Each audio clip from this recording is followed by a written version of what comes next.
Okay, तो hanging charge के equilibrium में एक फॉर्मूला होगा tan theta is equal to Fe upon mg।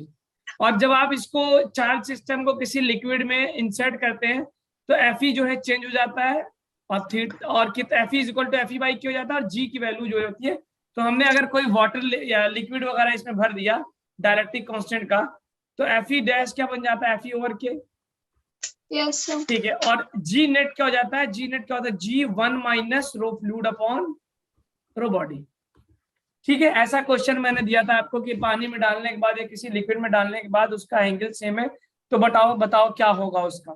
तो आई थिंक ये क्वेश्चन कर लिया था। उसके बाद मैंने इक्विलिब्रियम ऑफ चार्जेस दिया था। एक क्वेश्चन मैंने आपसे कराया था, that was basically equilibrium of the charges at the square corner पे। और हमने आपको क्वेश्चन दिया था कि ट्रायंगल के कॉर्नर्स पे अगर हम रख दें, ट्रायंगल के कॉर्नर्स पे रख दें 3 चार्जेस, तो इनके और साइड ए दे दे, तो what should be the charge at the centre of the charges triangle so that it's system will become an equilibrium. अब आप लोग सभी लोग अपने अपने आंसर्स को कमेंट बॉक्स में लिखें ताकि मुझे पता चल जाए कितने लोगों ने सॉल्व किया, कितने लोग बस अय्याशी के लिए बैठे हुए क्लास करते हैं और होमवर्क नहीं करते। अच्छा, आप लोगों को स्टडी मटेरियल मिला क्या? Have you got an study material, question material, कुछ पीडीएफ वगैरह? लिंक शेयर कर दिया मैंने। लिंक शेयर हो गया, वेरी गुड। तो लिंक शेयर करने के बाद आप लोगों ने उसको ओपन किया, खोला, देखा कुछ क्या उसके अंदर है? उसमें उस अलादीन के चिराग के अंदर कौन सा जिन्न बैठा हुआ है, देखा क्या? Yes sir. कौन सा जिन्न था सर? एक्सरसाइज ऐसी क्वेश्चंस करनी। एक्सरसाइज वाला जिन्न है, ओके ठीक। कितना बड़ा था, छोटा है बड़ा? सर मैंने आपको क्वेश्चन का आंसर सेंड किया, चेक करो तो। ठीक है, ओके ठीक है, मैंने देख लिया आपका आंसर। और लोग अपने आंसर देखो यार, आपका एफर्ट जो है ना, आपका ये छोटा छोटा हर रोज का एफर्ट आपको डिफरेंशिएट कर रहा है। पहले तो आपके अपने पीयर्स के साथ, क्लासमेट्स के साथ, और फिर आपको इंडिया लेवल में भी ये डिफरेंशिएट कर रहा है। तो please tell me what is the charge of this. अगर हमने इसको क्यू मान लिया था, क्यू,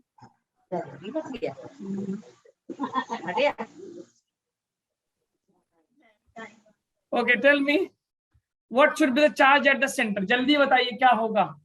0? अरे 0 कैसे रख देंगे भाई शुभम, तीनों रिपेल करके भाग जाएंगे, उनको रोकने के लिए एक नेगेटिव चार्ज होना चाहिए ना सेंटर पे। नेगेटिव चार्ज होगा सर, नेगेटिव क्यू का। ठीक, एक माइनस क्यू होगा, ये तो पता चल गया। ठीक है, यस सर। राधिका का आंसर आ रहा है Q upon √3। Sir minus Q over under. हाँ ठीक है, माइनस क्यू अपॉन √3। ओके, किसी और का आंसर आया है कि नहीं, किसी ने सॉल्व किया कि नहीं, पहले ये बता दीजिए। अगर किया है तो हैंड रेज करें, नहीं किया है तो हैंड रेज मत करें, पता तो चल जाए मुझे किसने ट्राई किया था। एटलीस्ट ट्राई किसने किया था? एक, शुभम, 2, बस 2 ही लोगों ने इतने बस 2 लोग हैं जो शुभम और राधिका, जिन्होंने इस क्वेश्चन को। हिमेश आपका आंसर क्या आया था? What is your answer? यार ऐसे मतलब आप लोग इतना गैप मत बनाओ क्लास में। अपने टीचर से इतना गैप, इतना चुपचाप रहोगे, बात नहीं करोगे, जवाब नहीं दोगे, तो क्या ही सीख पाओगे तुम लोग। सबसे इंपॉर्टेंट चीज होती है या तो टीचर है ना, तो there should be some not this much gap. 2 लोगों ने, ठीक है, बड़ी दुख की बात है मेरे लिए कि पूरे 30 लोग हैं क्लास में, 2 लोग हैं जिन्होंने ट्राई किया। ठीक है, चलो पहले मैं इसका एबीडी बनाता हूँ। चलिए मैं देखूं अगर आपसे कि इसको अगर मैं ये 1 मान लूं, ये 2 मान लूं और ये 3 मान लूं, तो Q12 इसको रिपेल कर रहा होगा बाहर की तरफ। Yes sir. जिसकी वैल्यू ले सकता हूँ Q अपॉन डिस्टेंस का स्क्वायर। और इसी तरह 2 और 3 रिपेल कर रहे होंगे बाहर की तरफ, जिसकी वैल्यू अगेन हो गया F23 Q1 Q2 upon distance का स्क्वायर। अब आप देखिए दोनों फोर्सेस इक्वल मैग्नीट्यूड के हैं क्या? Yes sir. तो दोनों फोर्सेस इक्वल मैग्नीट्यूड के। ये एंगल कितना हो गया बेटा? 60 डिग्री। 60 डिग्री हो। तो मैंने आपसे बताया था कि अगर फोर्सेस वेक्टर्स इक्वल होते हैं तो रिजल्टेंट बिल्कुल बीच से निकल जाता है क्या? Yes sir. और हमने एक फॉर्मूला और बताया था कि रिजल्टेंट वेक्टर का फॉर्मूला होता है √a² + b² + 2ab cos theta. Yes sir. तो इसमें रख देंगे f² + f² + 2a1 a2 cos 60। Yes sir. Formula ये लगा सकते हैं। दूसरा मैंने बताया था अगर दोनों वेक्टर इक्वल मैग्नीट्यूड के तो रिजल्टेंट का फॉर्मूला क्या ये बताया था क्या 2a cos थीटा बाई 2। ये कब लगाते हैं जब दोनों इक्वल मैग्नीट्यूड के हो। ये कब लगाते हैं जब दोनों वेक्टर्स क्या हो इक्वल मैग्नीट्यूड। तो हमारे केस में अगर इक्वल मैग्नीट्यूड देखिए A square plus B square plus 2ab cos theta वाला जो फॉर्मूला है वो तो जनरल फॉर्मूला है, वो तो हम कहीं भी लगा सकते हैं, ठीक है। लेकिन अगर हमारे पास मैग्नीट्यूड इक्वल आ गया तो ये हमारे पास फॉर्मूला होगा। तो रिजल्टेंट फोर्स का फॉर्मूला रख दे 2f cos theta by 2 cos theta by 2 यानी 60 का आधा कितना होगा 30 हो गया क्या। यस सर, तो सर अंडर रूट थीटा 3 आ जाएगी और इसकी cos वैल्यू। 30 कितना √3 तो ये बन गया मेरा cos 30 की वैल्यू कितनी होती है √3/2 रूट 3 यस तो सर। 2f into √3/2। तो मेरे पास जो फोर्स आया है √3f और f की वैल्यू कितनी निकाली मैंने kq/r²। तो रिजल्टेंट फोर्स की वैल्यू आ गई on the charge is √3 kq²/a²।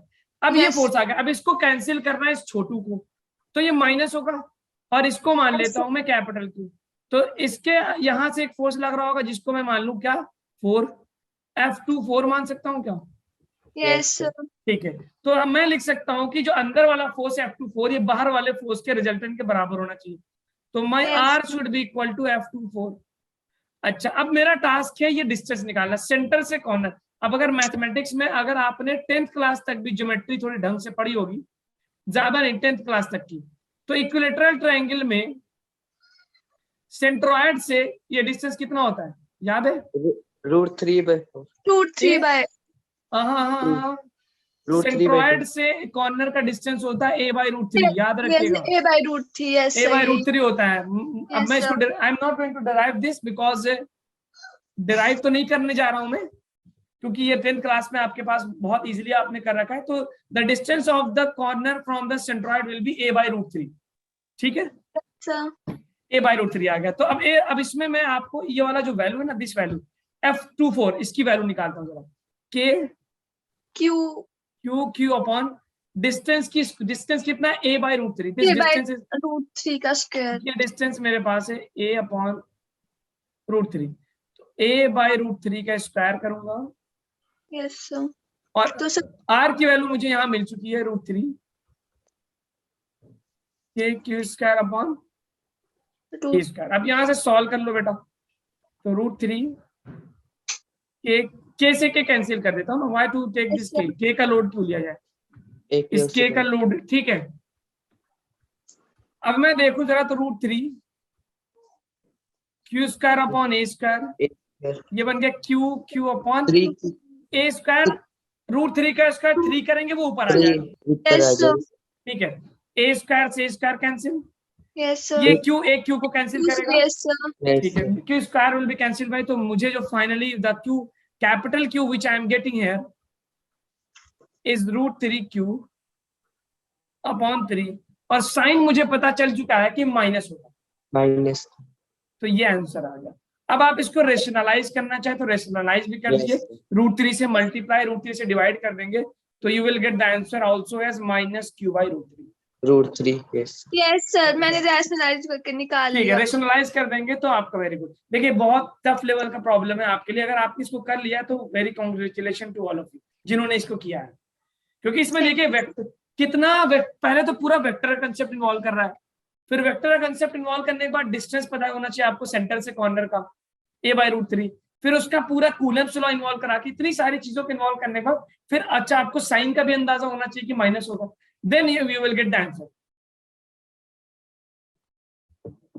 तो प्लीज सभी लोग इसको नोट कर लें सभी लोग all of you please note this. तो रिजल्टेंट फोर्स मेरे पास आ गया √3 this is the resultant of the two forces उसको कैंसिल किया है अंदर वाले -q ने सेंटर वाले चार्ज ने q4 ने इसको कैंसिल किया।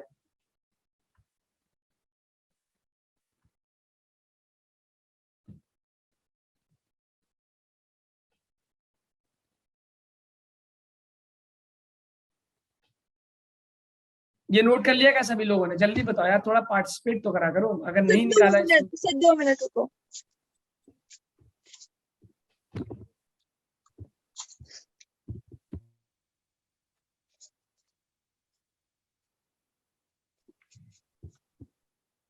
सर हो गया। डन? Yes sir.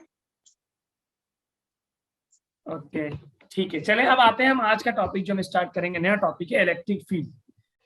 ठीक है, चले आगे इलेक्ट्रिक फील्ड की तरफ। Yes sir. अब ये समझिए कि एक बहुत ही इंपॉर्टेंट टॉपिक है, लेकिन बहुत आसान लगेगा आपको क्योंकि आपने बहुत सारी चीजों को पढ़ रखा है, you have studied a lot of things. अच्छा, मैंने आपने 10th क्लास में जब आप थे तो आपने मैग्नेटिक चैप्टर पढ़ा था क्या, मैग्नेटिज्म चैप्टर? Yes sir. ठीक है, वहां पे मैग्नेटिज्म में कुछ मैग्नेटिक फील्ड जैसी कुछ पढ़ी थी क्या एनसीईआरटी वगैरह यस में? यस ठीक है, सर। तो आप मुझे सभी लोग, कुछ लोग चैट बॉक्स में, कुछ लोग ओरली मुझे बताएं what is magnetic field basically, या फील्ड से क्या समझते हैं? फील्ड का मतलब मैदान होता है। Yes sir. इलेक्ट्रिक फील्ड, आप बताइए what is magnetic field, what is magnetic field, field क्या होता है? आपने जब पढ़ा, अगर मैं बोलूं कि जब आपने पढ़ा कि एक मैग्नेट का मैग्नेटिक फील्ड होता है, ओके वेरी गुड, जैसे शुभम बोल रहा है। मैग्नेटिक रेज जा रही हो? ठीक है, तो अच्छा एक खुशी की बात बताएं क्या है? Yes sir. क्या है बताएं? लाइट आ गई, अब मैं अपना कैमरा ऑन कर दूंगा, ठीक है। Sir congratulations. हाँ थैंक यू। और मैं इसको कर देता हूँ स्पॉटलाइट, बहुत देर से अंधेरे में बैठा होता, पता है, मैं पूरे कमरे में एकदम अंधेरा था। मेरे घर वाले देख रहे थे, कह रहे थे अभी अंधेरे में क्या कर रहे हैं। और आपको एक और अच्छी बात बताएं, मेरे मोबाइल का डेटा भी खत्म होने वाला था, और अगर लाइट ना आती तो मैं सोच भी रहा था अभी 10-15 मिनट में क्लास बंद हो जाएगी, उससे पहले लाइट आ जाए तो जो है लाइट आ गई। अच्छा, अगर मान लो फॉर एग्जाम्पल लाइट ना आती, क्लास बंद हो जाती, कितना मजा आता ना? नो नहीं, सर। हम आपकी नहीं, क्लास वेट कर रहे थे इतने दिनों से। अच्छा थैंक यू। नहीं सर आप ऐसा नहीं होता, क्लास में enjoy ऐसा नहीं होता कि जब हम लोग जाते हैं स्कूल में और पता चलता है कि भाई आज जो है फला टीचर नहीं आया है, कितना मजा आता है ना? तो सर अगर इंटरेस्टेड ना हो ना तब आता है वो अच्छा, इंटरेस्टेड है तब अच्छा नहीं हाँ लगता। जी, किसको मजा आती है जब स्कूल में पता चलता है कि टीचर नहीं आएगा, और सर वहां स्कूल जाके में सर सभी को ही आता है, स्कूल में तो सभी को ही आता है, एक पीरियड खाली। अच्छा देखिए, अच्छा मैं आपको दो सिचुएशन दे रहा हूँ, आप बताइएगा किसमें ज्यादा मजा आता है। एक तो भाई आपको जो है बता दिया गया भाई कि कोई जयंती पढ़ने वाली है, मान लो गांधी जयंती पढ़ने वाली है, उस दिन छुट्टी है, ठीक है, तो भाई आपको पैरेलल से पता है चलो भाई गांधी जयंती 2 अक्टूबर को छुट्टी है। अब आपको क्या हुआ कि अचानक से आपको कोई इन्फॉर्मेशन नहीं था, और जस्ट सुबह आप तैयार हो रहे हैं और आपने जो है बिल्कुल तैयार होना शुरू कर दिया, और फिर आपको अचानक से कहीं से पता चलता है आपके फादर या ब्रदर से या कहीं से कि बेटा आज स्कूल में कुछ हो गया और आज छुट्टी है। अब ये बताए, दो छुट्टियां, गांधी जयंती की छुट्टी और ये वाली छुट्टी, कौन सी वाली छुट्टी में ज्यादा मजा आता है? सर जो दूसरी वाली में। दूसरी वाली में, हाँ भाई, एकदम अचानक से कोई चीज मिलती है जिस चीज की उम्मीद ना हो, तो उसको खुशी डबल हो जाती है ना, है ना? कि अगर आपको कोई चीज पता हो कि भाई चलो मेरे को जो है मेरे को 10,000 रुपए मिलने हैं, एक तो ये, और आप कहीं जा रहे थे और अचानक से आपकी पॉकेट में आपने पुराना पेन निकाला और पॉकेट के अंदर 100 का नोट मिल गया, पुराना पेन, मजा आती गई, यस सर। है ना? तो ये होता है, मतलब इस चीज की खुशी ऐसी होती है कि बस क्या ही बताए, मेरे को भी बहुत मजा आती है अगर कभी, जबकि वो पैसे मेरे ही होते हैं, फॉर एग्जाम्पल पॉकेट में रखा था, भूल गया, धुला उला, तो मैं पैसे भी कमा रहा हूँ, लेकिन जब गलती से 200, 300, 500 रुपए मिल जाते हैं, है क्या ही मजा आती है।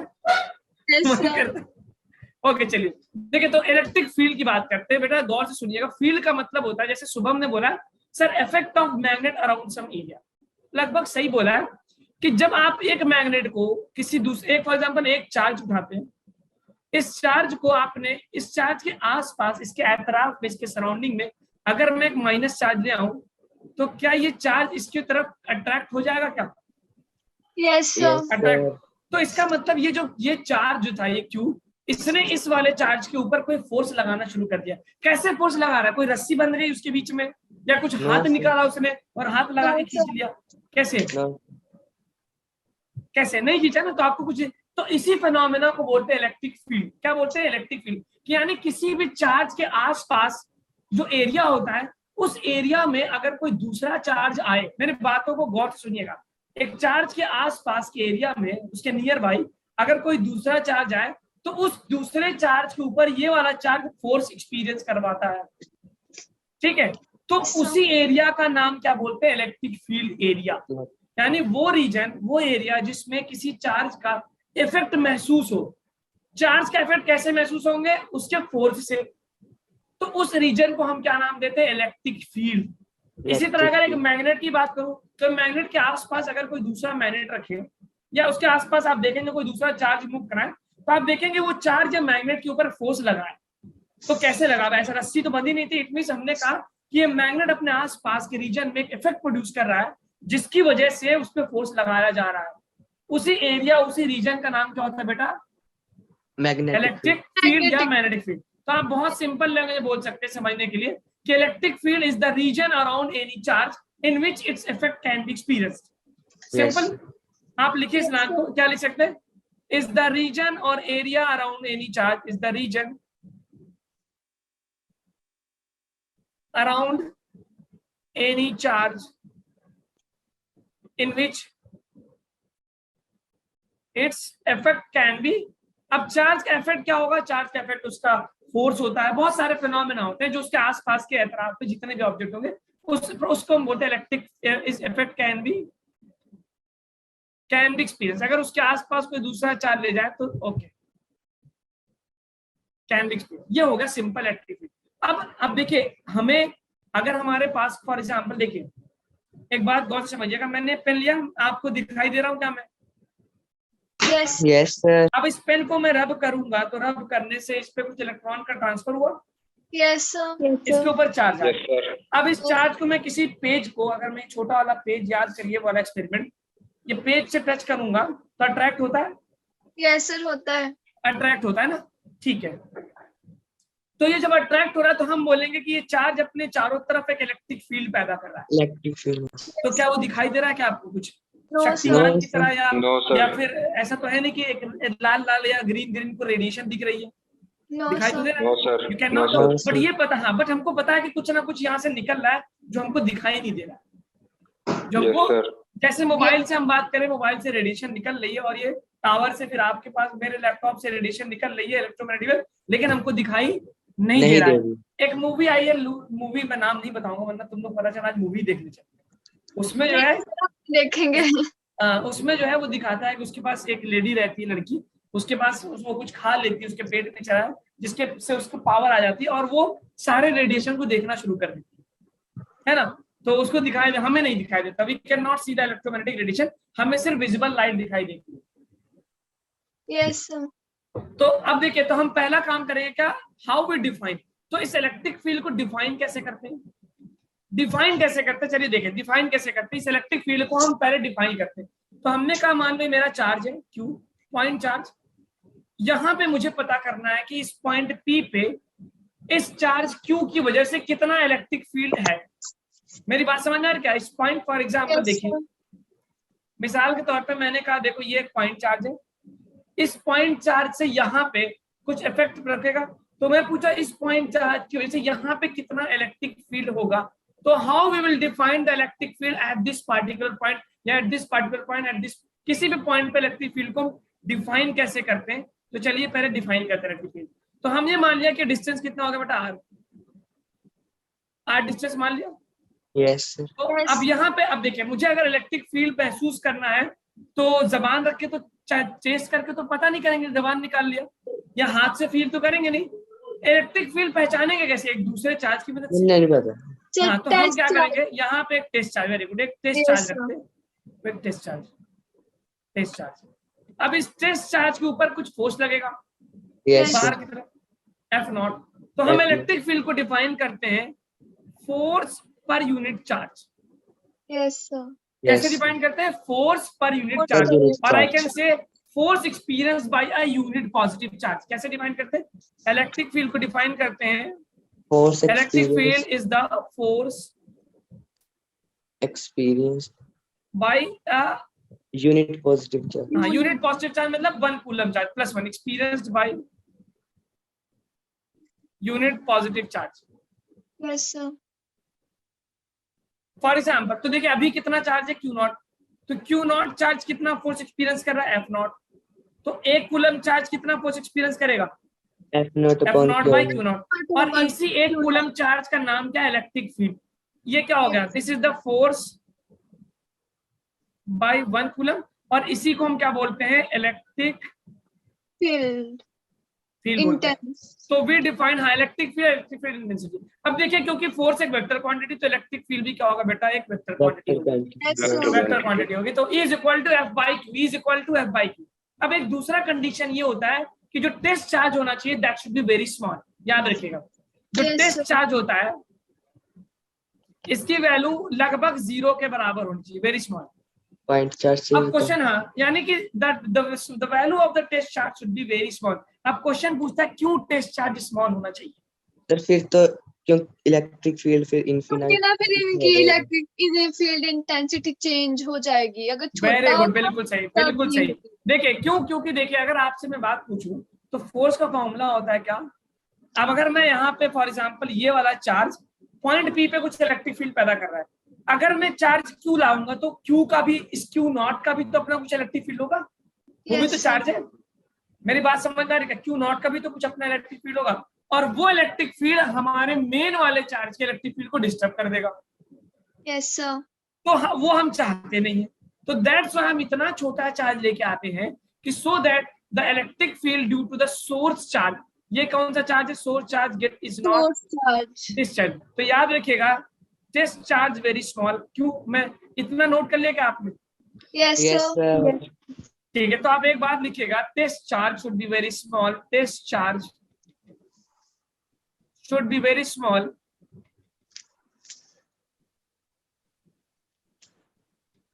so that क्यों, ताकि so that the electric field of source charge is not disturbed।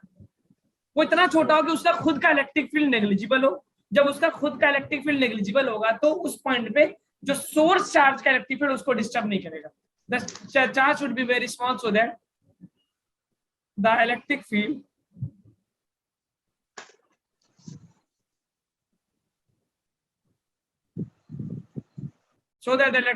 due to the source charge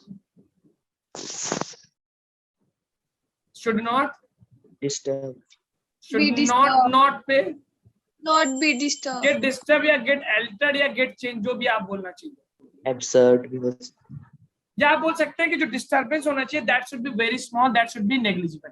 ठीक है, यस सर। यस सर तो कभी कभी हम जब मैथमेटिक्स में लिखते हैं लिमिट्स, और आपने जेई के बैच में तो आपने लिमिट और डिफरेंशिएशन पढ़ा होगा, लिमिट क्या होता है। यस तो हम जो चार्ज है यहाँ पे क्यू, अगर ये आर डिस्टेंस पे हमसे पूछता है कि यहाँ पे बताओ पॉइंट पी पे क्या होगा इलेक्ट्रिक फील्ड आर, तो यहाँ पे इलेक्ट्रिक फील्ड हम डिफाइन करते हैं is equal to F by Q naught, और यहाँ पे लिख देते हैं limit Q naught goes to 0। Q naught approaches to 0। ठीक है, ये लिखते हैं ना, Q naught approaches to 0।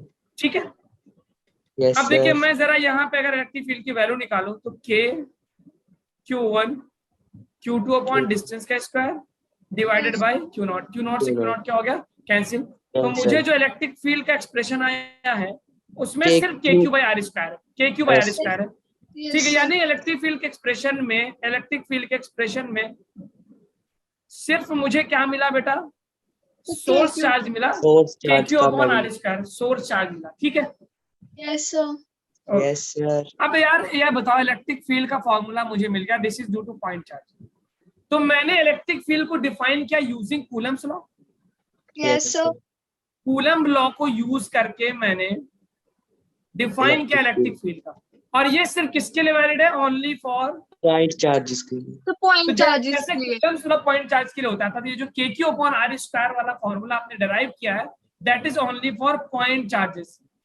Yes sir अगर पॉइंट चार्ज के बजाय आपके पास कोई लाइन दे दे, लाइन चार्ज दे दे, या सॉलिड स्फीयर दे दे, या एरिया दे दे जिसमें एक पॉइंट से अलावा कई सारे पॉइंट हो, तो वहां इंटीग्रेशन करके निकालेंगे। अभी मैं आपको दिखाऊंगा कैसे उसको सॉल्व करें। ठीक है, तो kq अपॉन r स्क्वायर। अब अगला ये हमने डिफाइन कर दिया इलेक्ट्रिक फील्ड को, E is equal to F by Q, उसका मैग्नीट्यूड भी कैलकुलेट कर लेंगे हम। अभी मेरे पास आप बचा है कि इलेक्ट्रिक फील्ड का डायरेक्शन क्या होगा। सर भाई field, what is the direction of electric field, समझ में आया क्या। तो जो फोर्स का डायरेक्शन होगा वही इलेक्ट्रिक फील्ड का डायरेक्शन होगा। इलेक्ट्रिक फील्ड का डायरेक्शन हाँ, जो फोर्स का डायरेक्शन होगा वही इलेक्ट्रिक फील्ड का डायरेक्शन होगा। ठीक है, तो अगर मैं बोलूं कि एक प्लस चार्ज है तो प्लस प्लस क्या करते हैं, रेपेल करते हैं, सर तो और अवे प्लस होगा और प्लस माइनस क्या करते हैं, अट्रैक्ट करते हैं। ठीक है, तो देखिए अब how we define electric field, तो लिखिएगा डायरेक्शन ऑफ इलेक्ट्रिक फील्ड क्या होता है, डायरेक्शन ऑफ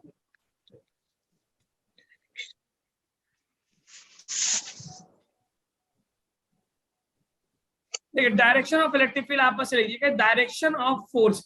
अब देखिए डायरेक्शन ऑफ फोर्स, चार्ज बेटा दो तरह के होते हैं ना, एक माइनस भी प्लस भी।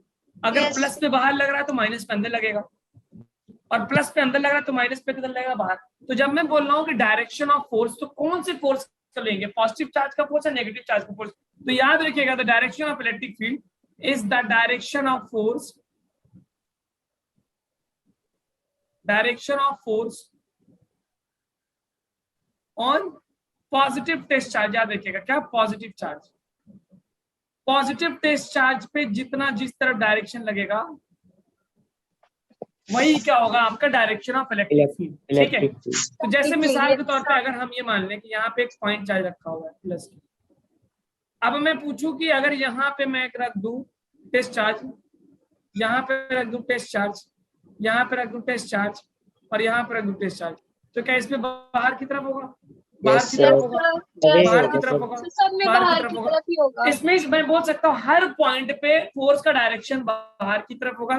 तो कैन आई से the direction of electric field be also outward, away from the away. जैसे हाँ, तो away मैं बोल from सकता हूँ अगर charge. पॉजिटिव चार्ज आपने लिया, so the direction of electric field will be radially outward. क्या बोलते हैं इसको, रेडियली आउटवर्ड। रेडियली, मतलब क्योंकि स्पेयर बनना है, यस इसको हम सर। रेडियली आउटवर्ड बोलते हैं क्योंकि अलोंग द रेडियस से बाहर की तरफ।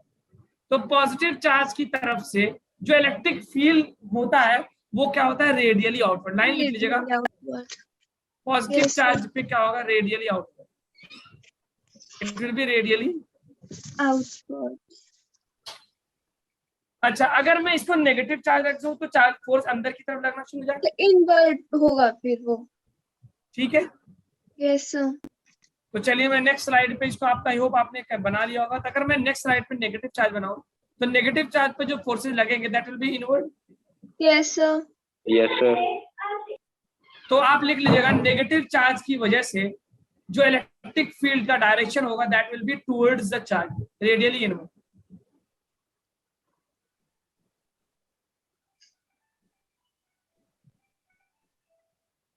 तो नेगेटिव चार्ज पे क्या होगा, रेडियली इनवर्ड। इनवर्ड होगा, रेडियली इनवर्ड होगा। ठीक है, यस सर। आई बात समझ बेटा? Yes sir. तो अब आपसे पूछूं कि अब अगला लाइन आ गया क्या, इलेक्ट्रिक फील्ड लाइंस की बात होगी।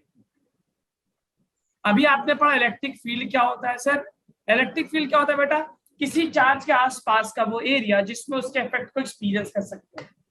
फिर आपने कहा सर इस इलेक्ट्रिक फील्ड को कैलकुलेट कैसे करेंगे, तो आपने उस चार्ज के पास एक टेस्ट चार्ज ना, मेरी बात सब लोग सुन रहे हैं क्या गौर से?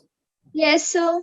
सभी लोग Yes, बताएं भाई, सभी सुन रहे हैं ना? तो मैंने बोला कि सर अच्छा ठीक है, आपने इलेक्ट्रिक फील्ड तो बता दिया क्या होता है, इसको कैलकुलेट कैसे करेंगे? आपने कहा सर एक टेस्ट चार्ज लाओ, टेस्ट चार्ज का फोर्स अपॉन चार्ज कर दो, आंसर मिलेगा। तो आपने कहा E is equal to F by Q, मतलब आपने कहा sir the force experience by a unit positive charge is known as electric field का वैल्यू होगा।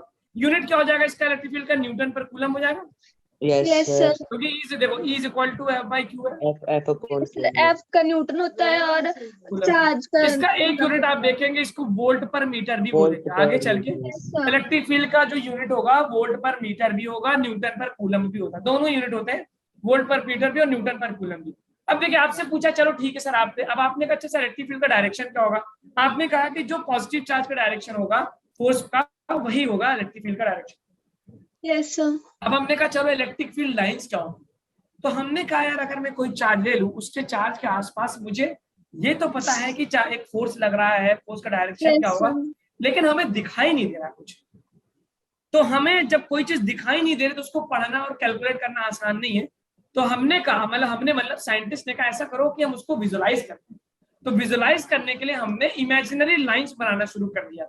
उसी इमेजिनरी लाइंस का नाम क्या है, electric field lines. Electric field lines. तो आप बोल सकते हैं सर ये इमेजिनरी लाइंस होती है, आपको हवा में नहीं दिखेंगे कहीं पे, आपने इमेजिन किया कि चलो ये ऐसे होगा, ये ऐसे होगा, ये ऐसे होगा, ठीक है। Imaginary lines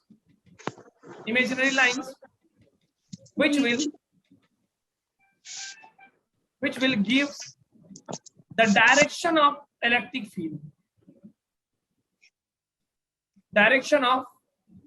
field at any point. Imaginary lines बनाएंगे और हर पॉइंट पे electric field eight any point जैसे फॉर एग्जांपल अगर मुझे बनाना है पॉजिटिव चार्ज का इलेक्ट्रिक फील्ड लाइन, तो बाहर की तरफ, बाहर की तरफ, बाहर की तरफ, बाहर की तरफ, बाहर, रेडियली आउटवर्ड बना दिया। ठीक है। नेगेटिव का बनाना है बेटा तो अंदर की तरफ, अंदर की तरफ, Yes, sir. अंदर की तरफ, अंदर की तरफ। ठीक है। ओके, तो ये रहा इलेक्ट्रिक फील्ड का रिप्रेजेंटेशन। हमें ऐसा थोड़ी कि किसी चार्ज के आसपास अगर मैं रब करता हूं तो ये चार्ज होगा, इसके आसपास मुझे कुछ दिखाई नहीं दे रहा है, लेकिन हम उसको विजुअलाइज करते हैं with the help of lines. ये इमेजिनरी लाइंस होती है, अगर मुझे उसका that gives the direction of electric field lines. Okay, ठीक है, आगे बढ़े क्या? Yes, sir. सभी ने लिख लिया what are electric field lines? Yes, sir. ठीक है। Yes, sir. मैं sir. कह दूं कि इलेक्ट्रिक फील्ड लाइंस का नेचर क्या होगा, जरा उसके बारे में देखिए। तो अगर हम बोलते कि ये एक इलेक्ट्रिक फील्ड लाइन है, फॉर एग्जांपल कहीं से आ रहा, मुझे नहीं पता कहां से आ रहा, तो मैं पूछूं कि बताओ इस पॉइंट पे क्या होगा इलेक्ट्रिक फील्ड का डायरेक्शन, तो आप यहाँ पे टेंजेंट ड्रॉ करेंगे। The Yes, tangent sir. Will give me the direction of force या electric field at that point. यहाँ पे क्या होगा?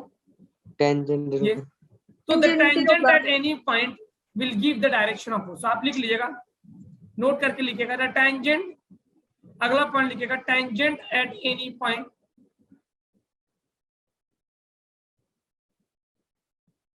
will give the direction of the tangent at any point on electric field line, on field lines, short term field line ही बोल देंगे ना। Tangent जिस point पे मुझे इलेक्ट्रिक फील्ड का डायरेक्शन निकालना है उस पॉइंट पे टेंजेंट ड्रॉ करो, वो दे देगा मुझे, will give the direction of what? Electric field Electric field. और फोर्स भी बोल सकता हूँ। sir, क्योंकि फोर्स के लोग ही होती है इसमें। ठीक है, ओके। दूसरा इंपॉर्टेंट पॉइंट लिख लीजिएगा कि इलेक्ट्रिक फील्ड जो होती है किसी चार्ज की, ट्रैवल करती है with the speed of light. ठीक है, इलेक्ट्रिक फील्ड किसी भी चार्ज से, because electric field lines are electromagnetic waves होती है, Yes, electromagnetic waves travel with the speed of light. ठीक है, Right. Electric field lines travel with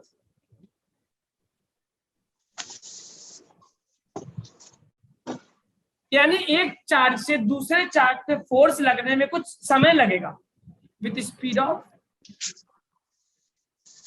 light. Bracket में लिख सकते हैं c equal to 3 × 10⁸ metre per second. ठीक है। तो अगर मैं पूछूं कि अगर दो चार्जेस को मैं ले आया हूं इंफिनिटी से, तो उनके बीच में फोर्स इंस्टेंटेनियसली लगेगा या कुछ समय के बाद फोर्स लगेगा? बोलिए जरा सभी लोग बताओ। मैं कह रहा हूं कि दो चार्जेस के बीच में अगर मैंने पोजीशन वगैरह चेंज किया तो उनके बीच में जो फोर्स लग रहा था वो फौरन चेंज हो जाएगा या आफ्टर सम टाइम चेंज होगा? तो थोड़ा सा टाइम तो थोड़ा बिल्कुल सही। टाइम लगेगा. क्यों? क्योंकि इलेक्ट्रिक फील्ड वहां से निकल के जाने में कुछ समय लगेगी, तो जितना समय लगेगा, तो फॉर एग्जांपल मैं आपसे पूछूं कि यहाँ पे चार्ज है और ये डिस्टेंस है d, तो ये टाइम कितना लगेगा? Time is equal to distance upon speed. ठीक है, तो यहाँ पे इलेक्ट्रिक फील्ड लाइन पहुंचने में टाइम जो लगेगा d/c। तो आपको पता है c बहुत ज्यादा है, तो टाइम जो होगा वेरी लेस होगा, टाइम अप्रोक्सीमेटली 0 होगा अगर डिस्टेंस बहुत कम है। लेकिन अगर मैं मान ली यहाँ से लेके मैं स्टार्स तक की बात कर रहा हूँ तो वो तो बहुत दूर है, तो उसमें तो टाइम लग जाएगा। तो बेसिकली Yes, sir. आपको एक बात लिखनी है कि electric force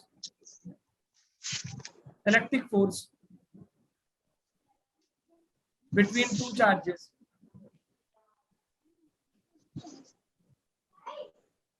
is not instantaneous, is not लोगों तो वही चला। instantaneous, but it takes some time. It takes some time for electric field to travel.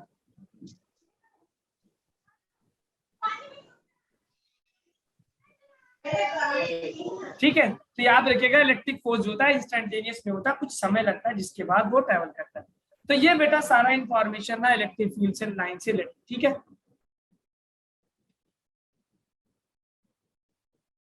Note करिए इसको, नोट करने के बाद मुझे बताइए।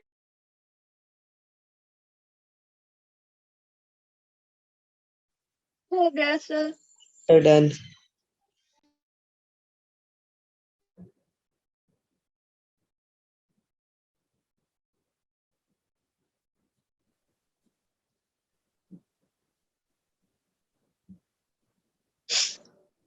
नोट Sir, कर हो लिया गया। क्या सभी ने? ठीक यस है। सर। अब देखिए मैं आपको सीधे कुछ, ठीक है, तो अब ये रहा इलेक्ट्रिक फील्ड के बारे में जान लिया। Am I audible? Correct? Let me check the internet connection. Electric फील्ड के बारे में जान लिया, इलेक्ट्रिक फील्ड का कैलकुलेशन कर लिया, सारी चीजें आपने कर ली। अब मैं आपको इलेक्ट्रिक फील्ड लाइंस अगले क्लास में बताऊंगा। देखिए, तो अगर हम बोले कि बेटा ये देखो जरा, अगर हमने कहा ये पॉइंट, ये रहा एक पॉजिटिव चार्ज, ये रहा नेगेटिव चार्ज, अगर हम क्या बताओ इनका इलेक्ट्रिक फील्ड लाइन बताओ, तो इसको हम डाइपोल बोलते हैं। क्या बोलते हैं? डाइपोल मतलब दो चार्जेस अगर होते हैं इक्वल एंड ऑपोजिट चार्ज। हाँ, इक्वल अपोजिट, तो यहाँ से प्लस चार्ज निकलेगा और ये माइनस पे एंटर हो जाएगा। Yes yes sir. सर। यहाँ से प्लस निकलेगा, माइनस पे एंटर होगा। ड्रॉ करते रहिए, जल्दी जल्दी ड्रॉ करिए। ये रहा, गुग्गू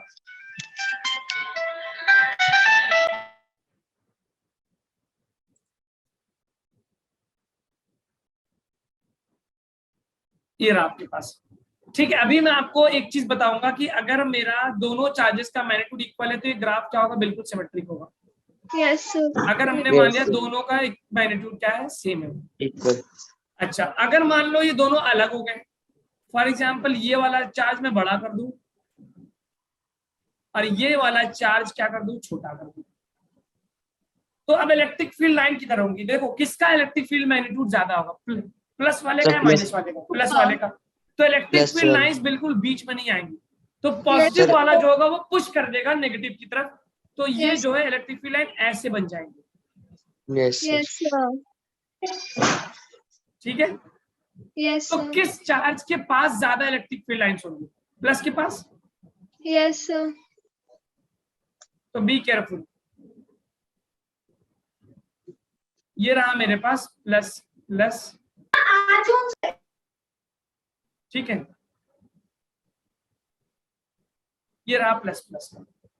बात समझ में आ रही क्या बेटा?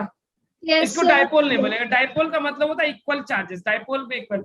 अच्छा, अगर मैं दोनों को प्लस ले लूं या दोनों को माइनस ले लूं तो क्या बनेगा? जरा देखिए, एक प्लस दूसरा प्लस, तो दोनों एक दूसरे को रिपेल करेंगे, तो इसका इलेक्ट्रिक फील्ड यहां से ऐसे दोनों एक दूसरे को repel करेंगे। Yes sir.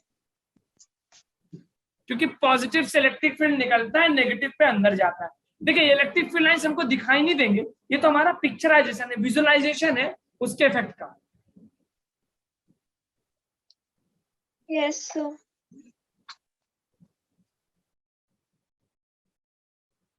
ठीक है, तो ये रहा मेरा इलेक्ट्रिक फील्ड लाइन, ये बिल्कुल सिमेट्रिक है क्योंकि दोनों चार्जेस की वैल्यू क्या है? सेम, ये भी क्यू है और ये भी क्या है? Plus Q. लेकिन अगर हम मान लें कि एक आ गया प्लस 4Q और दूसरा आ गया प्लस Q, तो अब ये बताइए क्या दो, तो क्या ये जो चार्ज इलेक्ट्रिक फील्ड बिल्कुल बीच में होगा, सिमेट्रिक होगा? No shift sir. हो जाएगा, किधर शिफ्ट होगा? राइट की तरफ या लेफ्ट की तरफ? Sir left. Sir right left की की तरफ। तरफ। लेफ्ट की तरफ कैसे होगा भाई? जिधर जो राइट की ज्यादा तरफ वाला होगा पुश सर, कर देगा ना, रिपेल होगा।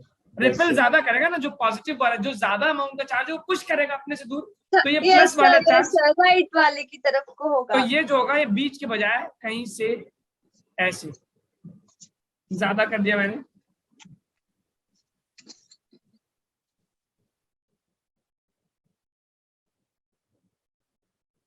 ठीक है, समझ में आ रहा क्या बेटा? ये रहा ऐसे। Yes sir.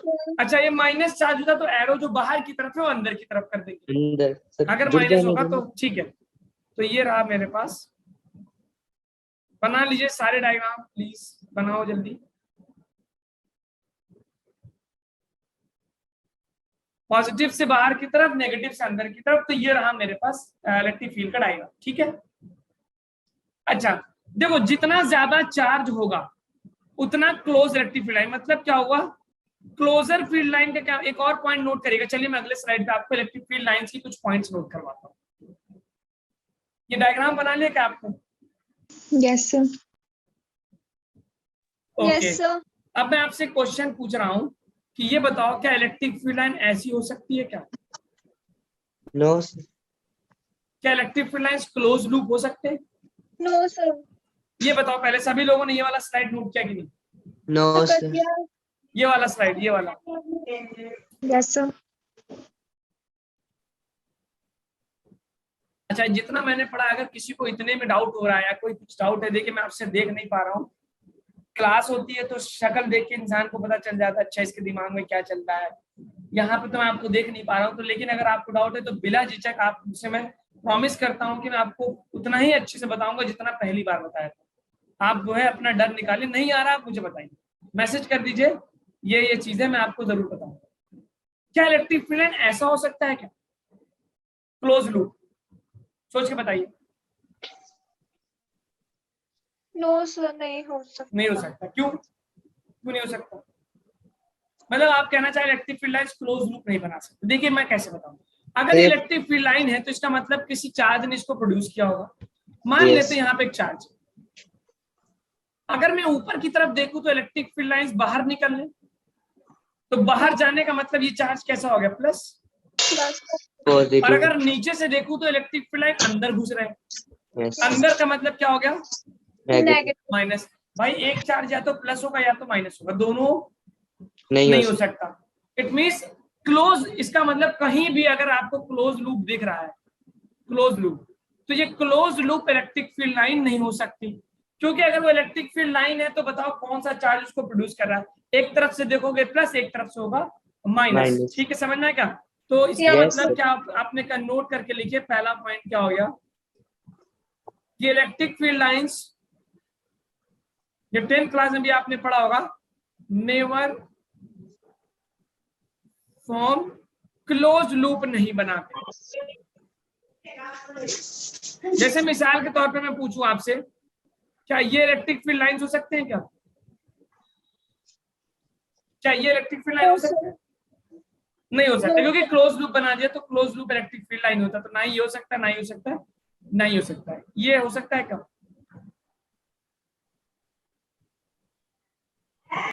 नो सर, नहीं ये भी नहीं हो सकता सर। नहीं, क्योंकि सर, क्योंकि ये भी क्लोज लूप बना रहा है, तो कोई भी क्लोज लूप वाला सिस्टम इलेक्ट्रिक फील्ड लाइन नहीं हो सकता। ठीक है।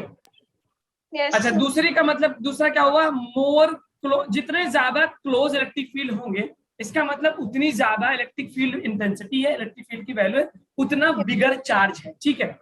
तो फॉर एग्जांपल हम आपसे ये बोलें कि ये रहा फील्ड लाइन,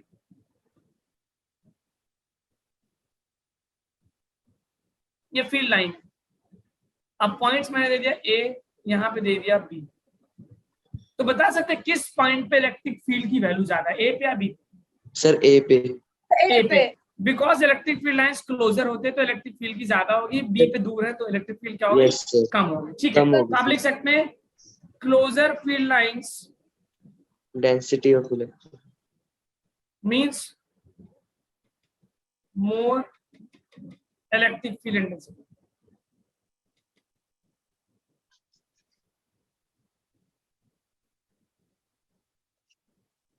ठीक है, समझ में आएगा? Yes sir. ये कुछ इंपॉर्टेंट बातें हैं, इलेक्ट्रिक फील्ड से रिलेटेड, कभी क्रॉस नहीं करते क्लोजर फील्ड लाइन। अच्छा, अगर अब पैरेलल फील्ड लाइंस है तो इसका मतलब यूनिफॉर्म है, हर पॉइंट पे वैल्यू क्या होगी, सेम। जैसे Same. यहाँ पे अगर अगर इलेक्ट्रिक फील्ड लाइंस पैरेलल नहीं है, मतलब वो या तो कहीं कन्वर्ज हो रहे हैं, कहीं डाइवर्ज हो रहे हैं, नॉन पैरेलल है, तो पैरेलल फील्ड लाइंस का मतलब इलेक्ट्रिक फील्ड की वैल्यू यूनिफॉर्म है, हर जगह इलेक्ट्रिक फील्ड की वैल्यू क्या होगी, सेम। सेम होगी। तो अगर मैं बोलूं पैरेलल फील्ड लाइंस,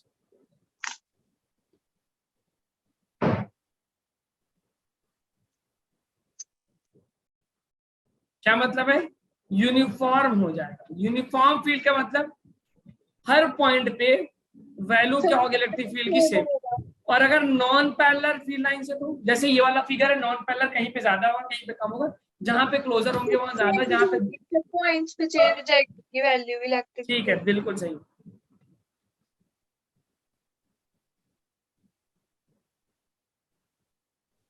ये क्या हो गया, नॉन यूनिफॉर्म। Non-uniform field. तो ये रहा बेटा, मैंने आपको इलेक्ट्रिक फील्ड के बारे में बताया, इलेक्ट्रिक फील्ड का रिप्रेजेंटेशन बताया, इलेक्ट्रिक फील्ड का डायरेक्शन बताया, इलेक्ट्रिक फील्ड की प्रॉपर्टीज बताया। ठीक है, Yes, sir. ठीक है, ओके। अब चलिए आते हैं थोड़ा न्यूमेरिकल्स की तरफ। F is equal to Q E, F is equal to Q E, E is equal to F by Q. ठीक है, समझ में क्या, ये सारी बात देखिए स्लाइड्स में दिखा दे रहा हूँ इलेक्ट्रिक फील्ड के बारे में। अब आते हैं जरा कैलकुलेशन वाले पार्ट पे, ये हमें आ गया। तो आपके सिलेबस में बेटा पता है क्या क्या बताते हैं, जेई के सिलेबस में क्या है, इलेक्ट्रिक फील्ड को हम कैलकुलेट करेंगे, electric field due to due to अब क्या लॉन्ग क्या हमारे सिलेबस में है मैं आपको बता देता हूँ। सबसे पहले लाइन चार्ज, एक लाइन लेंगे उसको पूरा चार्ज कर देंगे, मैं आपको ये कल कराऊंगा। दूसरा क्या है, charge semi infinite wise. Charge surface, कोई सरफेस जैसे कोई पेज वेज है, पेज वेज या दीवार दीवार उस पे। थर्ड लेंगे चार्ज स्फीयर। आपको पॉइंट चार्ज का formula, what is the electric field due two point charge, KQ upon R square, KQ upon R square, ठीक है। लेकिन अगर आपसे बोले लाइन चार्ज या सरफेस चार्ज या फिर चार्ज स्फीयर, स्फीयर में 2 तरह का होगा, बल्कि स्फीयर 3 तरह का होगा। एक होगा हॉलो, दूसरा होगा सॉलिड कंडक्टिंग टाइप का, और दूसरा होगा सॉलिड नॉन कंडक्टिंग। मतलब सॉलिड स्फीयर है तो कंडक्टिंग भी हो सकता है, नॉन कंडक्टिंग भी होगा, तो सॉलिड नॉन कंडक्टिंग। सॉलिड, अब ये बहुत कॉमन चीज है। लाइन चार्ज, चार्ज स्फीयर और सरफेस चार्ज के साथ साथ आपको डिस्क, जेई के सिलेबस में डिस्क भी है, एक चार्ज डिस्क होगा। ये कुछ कॉमन आपके पास कॉन्फ़िगरेशन है जिसकी वजह से आपको इलेक्ट्रिक फील्ड निकालना होगा। तो हम ये अगले क्लास में पढ़ेंगे, अभी तो हमारे कुछ कैलकुलेशंस की तरफ चले आगे बेटा। ये मान लीजिए हम कल की क्लास में हम इलेक्ट्रिक फील्ड को कैलकुलेट करना शुरू करेंगे। आज मैं आ रहा हूँ कुछ कैलकुलेशंस की तरफ, चले? Yes sir. ठीक है, देखो अब मैं आपको क्वेश्चन दे रहा हूँ। फॉर एग्जाम्पल ये रहा इलेक्ट्रिक फील्ड लाइन, ये रहा आपका इलेक्ट्रिक फील्ड लाइन, ठीक है। तो अगर इलेक्ट्रिक फील्ड राइट साइड में जा रहा है, इसका मतलब ये पॉजिटिव साइड होगा या नेगेटिव साइड होगा? क्यों? क्योंकि इलेक्ट्रिक फील्ड प्लस से निकलता है माइनस पे जाता है। अब मैं यहाँ पे बोल दूं कि यहाँ पे एक बॉल लग दिया और बॉल का मास दे दिया मैंने फॉर एग्जांपल 10 मिलीग्राम, और इससे जो है 10 पावर 20 इलेक्ट्रॉन्स मिसिंग है, डिफिशिएंट। मतलब इस स्फीयर पे मैंने रबिंग की और इसके 10 पावर 20 इलेक्ट्रॉन डिफिशिएंट है, और ये इलेक्ट्रिक फील्ड की जो वैल्यू है वो है 10 न्यूटन पर कूलम। तो आप मुझे बताइए what will be the velocity of ball after 2 second of rest. अभी रेस्ट पे मतलब आपने जैसे इसको इलेक्ट्रिक फील्ड में छोड़ा, छोड़ते ही 2 सेकंड बाद इसकी वेलोसिटी क्या होगी? चलिए कैलकुलेट करने की कोशिश करिए, दिमाग लगाइए जरा। पहले सोचिए क्या होगा, बाकी मैं तो बताऊंगा, पहले सोचिए क्या होगा। जैसे इलेक्ट्रिक फील्ड में रखेंगे इसके ऊपर कुछ फोर्स लगेगा, फोर्स की वैल्यू क्या होगी? Q E. देखिए मैं आपको हिंट दे दूं, क्योंकि आपने निकाला E is equal to F upon Q, force upon charge, तो फोर्स क्या होगा? क्यू ई के बराबर होगा, क्यू ई बराबर। क्यू आप निकालिए, E दिया हुआ है, इलेक्ट्रिक फील्ड की वैल्यू दे दी यूनिफॉर्म वाली 10 न्यूटन पर कूलम।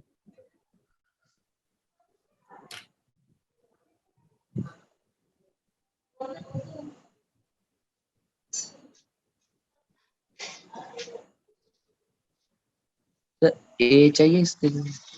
हाँ बिल्कुल ए चाहिए, तभी तो आप निकाल पाएंगे। V equal to U plus at लगाना होगा। सर फिर ए क्या कंसीडर करेंगे? ए आप निकालिए, ये क्या होता है? How you found the acceleration? A is equal to F by M होता है।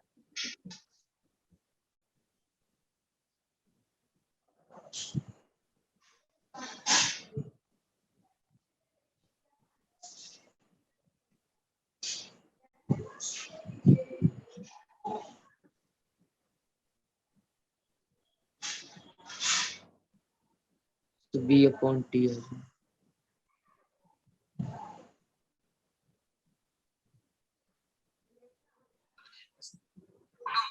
सर रुको आ रहा है सर। चलिए बहुत आसान प्रॉब्लम है बेटा, बहुत आसान प्रॉब्लम है, it's not a difficult problem. देखिए अच्छा मुझे बताइए कि इसके ऊपर कैसा चार्ज होगा? पहले तो पॉजिटिव चार्ज होगा, नेगेटिव चार्ज होगा? सभी लोग बताएं कैसा चार्ज होगा? इलेक्ट्रॉन डिफिशिएंट है मतलब पॉजिटिव चार्ज होगा।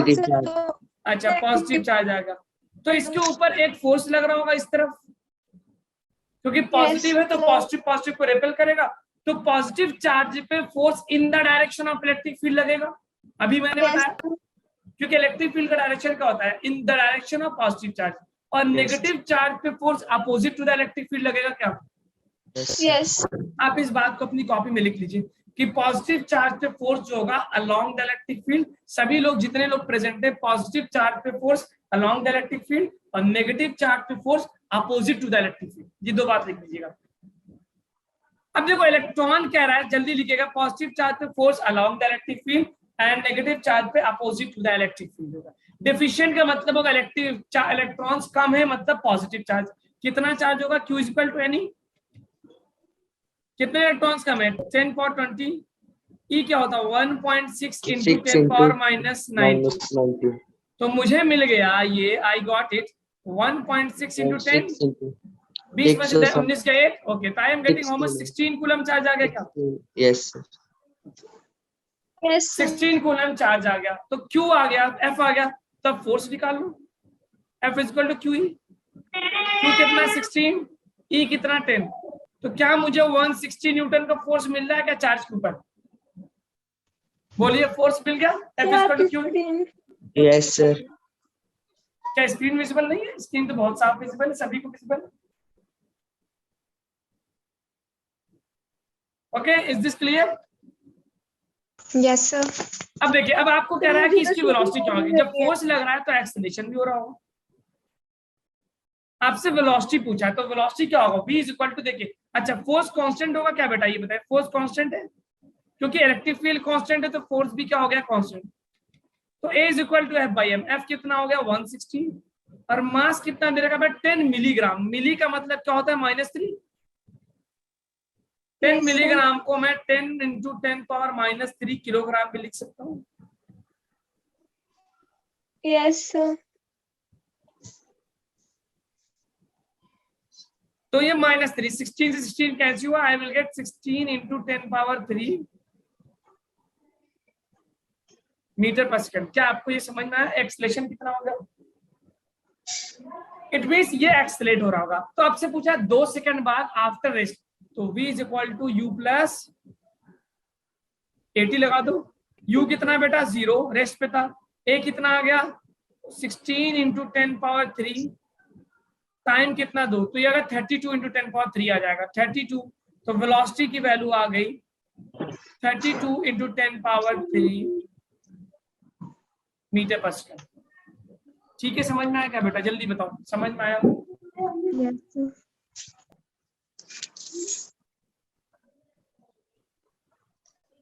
Yes, sir.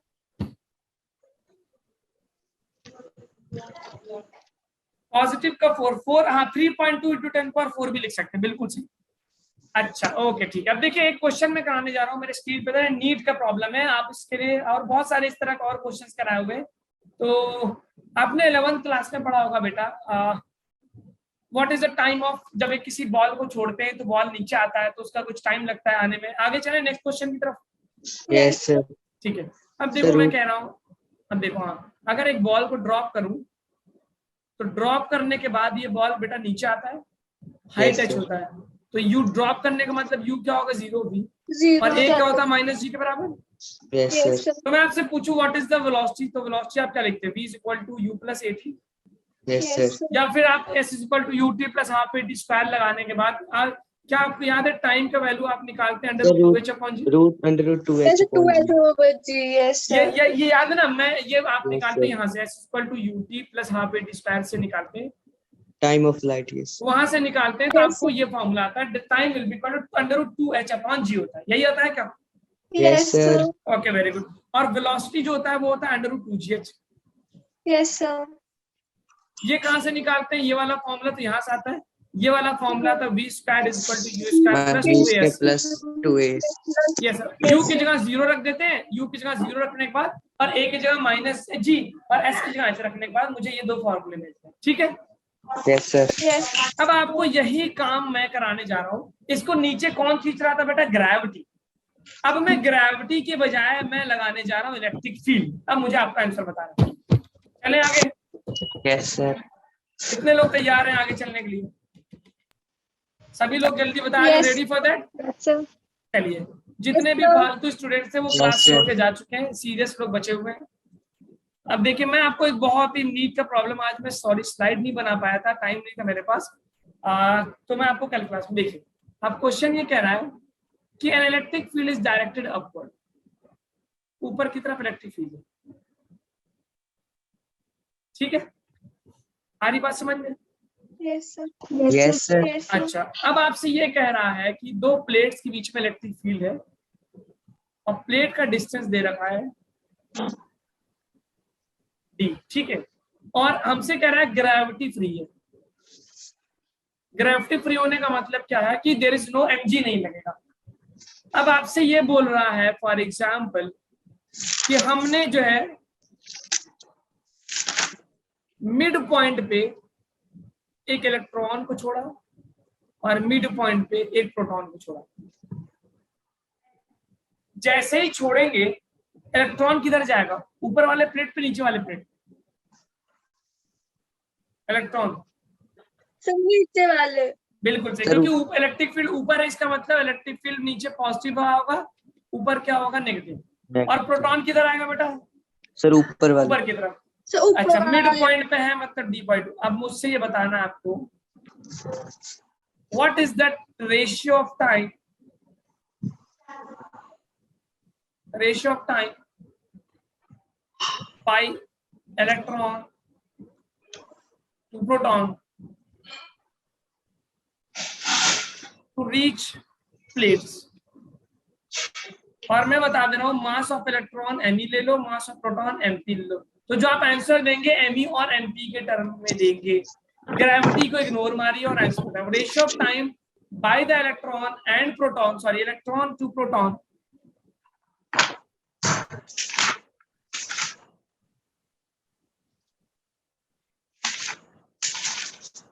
प्लेट तक पहुंचने में कितना टाइम लगेगा?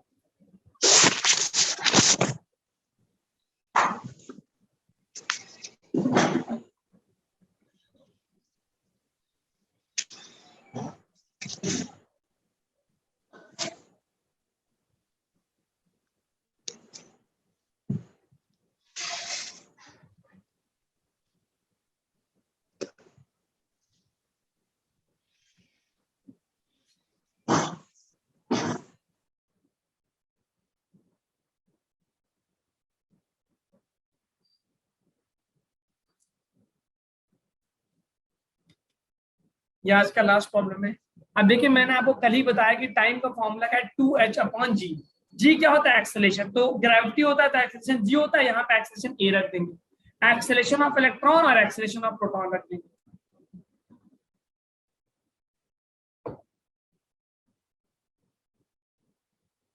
ए की वैल्यू क्या होगी? F/m। पहले फोर्स निकालिए, मास से डिवाइड कर दिए, ए आ जाएगा।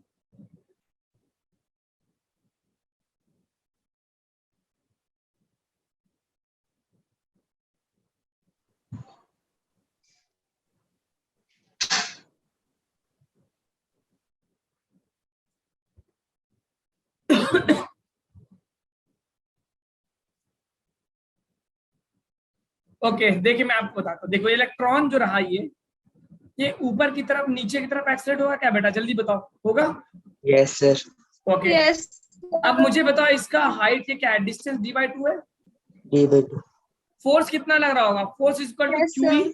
क्यू की जगह में QE। E into capital E मान लो, Yes. इलेक्ट्रिक फील्ड की value upon mass of electron, M। Sorry ये आ गया फोर्स। और फोर्स के बजाय मैं अगर जब एक्सेलरेशन निकालूंगा इलेक्ट्रॉन का, तो acceleration of electron will be equal to F upon mass of electron, जो कि बन Yes, जाएगा sir. E upon M। M. ठीक है, सही है। यस। तो टाइम का मैंने फॉर्मूला निकाला, टाइम इक्वल टू, मैंने पीछे से आपको S equal to UT plus half AT square के निकाला। What I got? 2h upon g. जी। अब जी एक्सेलरेशन, यहाँ पे जी की जगह ए लिख देंगे। कौन सा एक्सेलरेशन? Acceleration of electron. ठीक है, समझ गए बेटा क्या? Yes sir. अच्छा, तो ये आ गया time of electron, time taken by electron. अब प्रोटॉन किधर जाएगा? ऊपर की तरफ प्लेट में। डिस्टेंस कितना है? d/2, h मान लो।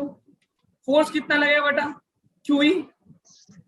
और इलेक्ट्रॉन और प्रोटॉन का चार्ज तो सेम होता है, E के बराबर। वो Sir. प्लस क्यों होता है, वो माइनस Yes, क्यों होता है? माइनस एक्सेलरेशन ऑफ प्रोटॉन क्या होगा बेटा? Sir E upon mass of proton. देखिए अब देखिए दोनों इलेक्ट्रॉन और Mass of प्रोटॉन, proton. देखिए एक बात सुनिए, इलेक्ट्रॉन और प्रोटॉन पे फोर्स तो सेम लेगा लेकिन एक्सेलरेशन अलग होगा क्योंकि मास अलग है दोनों। मास डिफरेंट है। प्रोटॉन का मास ज्यादा इसलिए प्रोटॉन का एक्सेलरेशन कम होगा, इलेक्ट्रॉन का मास कम है इसलिए इलेक्ट्रॉन का एक्सेलरेशन क्या होगा, ज्यादा होगा। ठीक है, अब देखो ये आ गया मेरे पास। अब मेरे पास time of proton will be simple under root 2h upon AP। अब रेशियो ले लो, टाइम ऑफ इलेक्ट्रॉन कितना निकाला मैंने, under root 2h upon A divide कर दो जरा, time of electron upon time of proton आ गया। देखो अंडर रूट 2h तो कैंसिल हो जाएगा, यस सर। Yes, sir. और जब प्रोटॉन का लूंगा तो उल्टा लिख दूंगा। Yes, ठीक है, sir. अब मुझे बेटा देखो यहाँ से ये जो है आपका 2h cancel, I am getting under root AP upon A. AP। और AP की वैल्यू मेरे पास क्या है बेटा, AP है E by, MP. E by अच्छा, और E over acceleration of MP. Electron क्या है बेटा, Sir, acceleration of MP. Electron है M base to the E. E अपॉन L। ठीक है, तो इसको उल्टा करते हैं हम, ऊपर आएगा ME अपॉन E, क्योंकि दोनों का चार्ज सेम है, मास अलग है, E cancel, so I am getting E by EP, Yes, sir. so I will get how much, Under root ME over MP. ME over MP। ठीक है, यस सर। ये answer आ गया। तो time taken by them will be this one. Sir, एक minute previous slide show करना। हाँ, तो अब आपको समझ, the time taken by electron to the proton will be this much, ये आएगा आंसर अंडर रूट ME। अब मास ऑफ इलेक्ट्रॉन पता है, मास ऑफ प्रोटॉन पता है, वहां से करेंगे। ठीक है, चलिए नोट करिए, ये आज का लास्ट प्रॉब्लम था, कल हम इलेक्ट्रिक फील्ड की वैल्यूज कैलकुलेट करेंगे। चलिए नोट करिए जल्दी।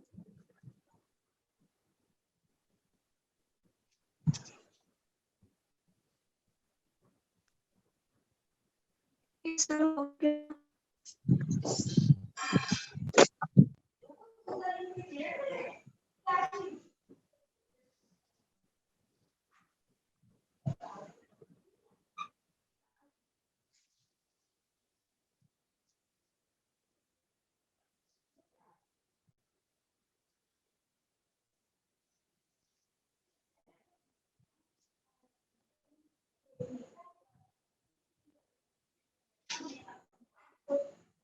यस, हमें ऑडिबल चले आगे। Yes sir. ये वाला नोट करिए जरा, सर कर लिया। इसको नोट करिए जरा, और फिर कल मिलते हैं, तो उसके बाद हम कल मिलेंगे।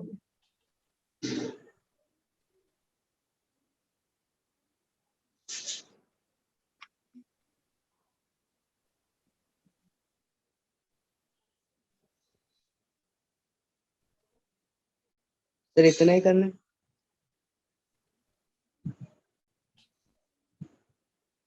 हाँ, बस इसको नोट कर लीजिए। सर कर लिया है। ओके ठीक है, तो चलिए मिलते हैं अगले क्लास में इलेक्ट्रिक फील्ड कैलकुलेशन के साथ, और आप इसको रिवाइज करके आएंगे। ठीक है, okay, good evening all of you, will meet good you evening tomorrow. Sir.